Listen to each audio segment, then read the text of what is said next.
Some basic concepts of chemistry வந்து 7th question பார்க்கலாம் பாருங்க. How much copper can be obtained from 100 gram of copper sulfate? இப்போ வந்து நமக்கு என்ன கொடுத்துருக்காங்க பாருங்க, 100 gram of copper sulfate.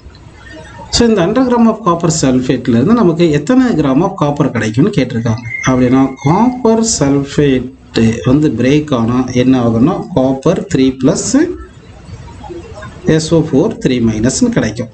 ஓகேங்களா?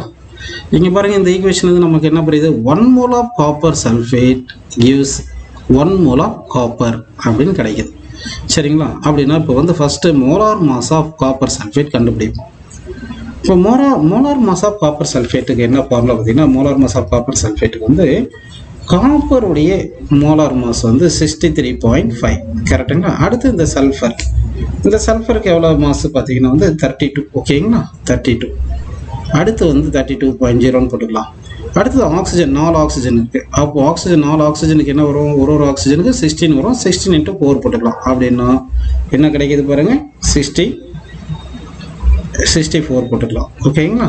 O4க்கு வந்து 64. இது மொத்தமே ஆட் பண்ணிங்கன்னா என்ன கிடைக்கிது பாருங்கள், இது மொத்தமாக ஆட் பண்ணிங்கன்னா நமக்கு என்ன கிடைக்கும் பார்த்தீங்கன்னா 159.5 கிராம் கிடைக்கும். 159.5 கிராம் கிடைக்கும், கிராம் பர் மோல். அதாவது வந்து molar mass of copper sulphate வந்து 159.5 கிராம். இங்கே காப்பருக்கு மோலார் மாஸ் என்ன வரும்னு சொல்லுங்கள், 63.5 கிராம். ஸோ இதிலேருந்து கிராம் பர் மோல். இதிலேருந்து நமக்கு என்ன புரியுதுன்னு பார்த்தீங்கன்னா வந்து 1 mole of copper sulfate gives 1 mole of copperனா 159.5 gram of copper sulfate gives 63.5 gram of copper அப்படின்னு போட்டுக்கலாம்.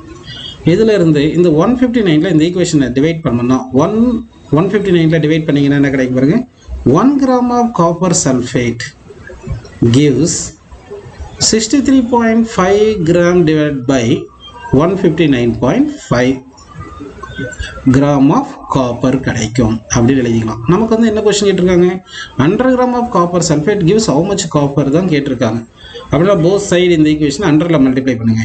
ஸோ அப்போ மல்டிப்ளை பண்ணால் 100 gram of copper sulfate gives 100 × 63.5 divided by 159.5 gram of copper கிடைக்கும் அப்படின்னு எழுதிக்கலாம். ஓகேங்களா?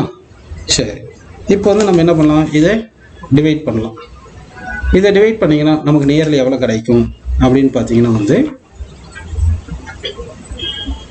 இந்த 163.5 மல்டிப்ளை பண்ணிட்டு 159ல் வந்து டிவைட் பண்ணணும். டிவைட் பண்ணிங்கன்னா நியர்லி எவ்வளோ கிடைக்கும்னா 39.87 கிராம் ஆஃப் காப்பர் கிடைக்கும்.